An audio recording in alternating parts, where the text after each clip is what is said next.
Good evening. My name is Ebere Nwafor, and I will be doing my Capstone Defensive and Offensive Strategies project on the Equifax 2017 data breach. So what happened on March 2017?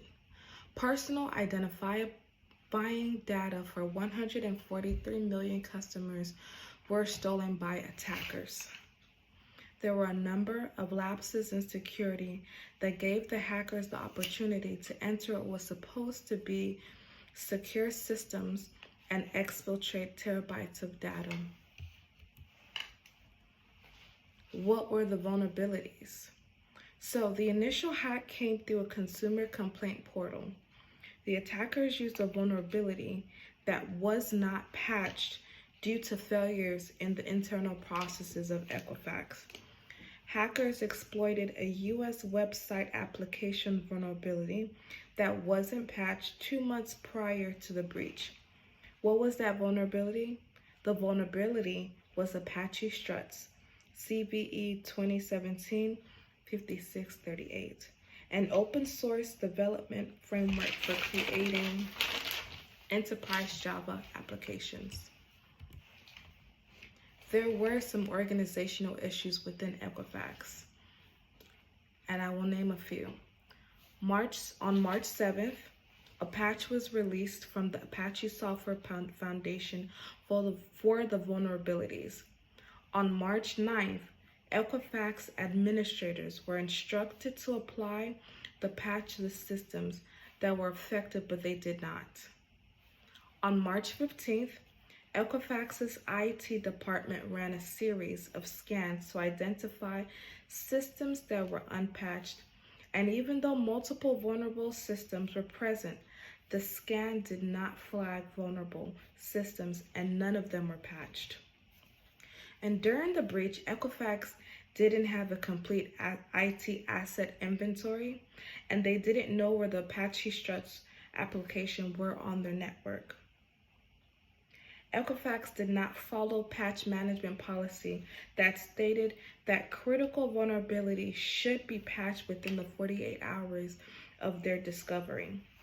Equifax failed to renew an SSL certificate at the right time that was needed to inspect network traffic that was encrypted. Major Equifax missteps.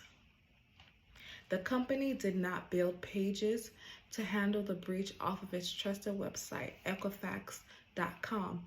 Instead, they directed potential victims to another domain where they entered the last 6 digits of their social security number, and that domain was compromised because it had bugs. Equifax said that they learned about the breach at the ending of July, but they took about 6 weeks to disclose that information and to act accordingly.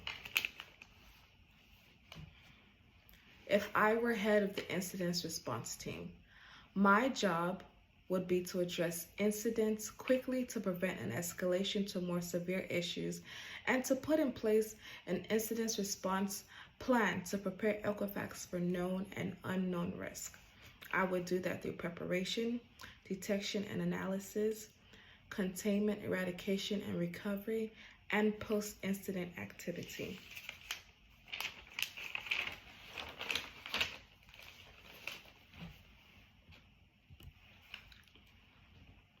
What would be the steps to prevent or lessen the impact of the 2017 breach? Using offensive strategies and defensive strategies, I would make proactive activities. I would engage in proactive activities such as ethical hacking, penetration testing, red teaming, social engineering training, and AI/ML-based searching within offensive strategies. Now, within defensive strategies, I'll make use of reactive activities such as policies and controls, patching software, fixing vulnerabilities, monitoring and detecting malware, and IAM teams. I would also use the NIST CSF that was available to Equifax at the time.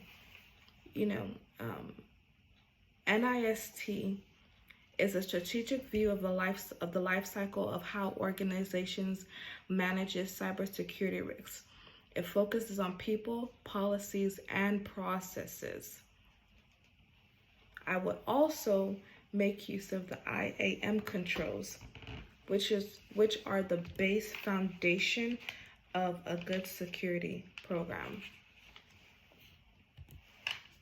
What are the key lessons that were learned from the Equifax 2017 breach? Number 1, certificate management. Make sure to renew SSL certificates before expiration.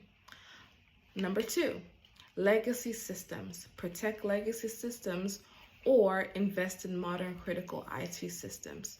Number 3, patch management and vulnerability. Vulnerabilities must be tracked, prioritized, and monitored. Number 4, asset management. Make sure inventory of assets are up to date. And number 5, implement an incident management policy.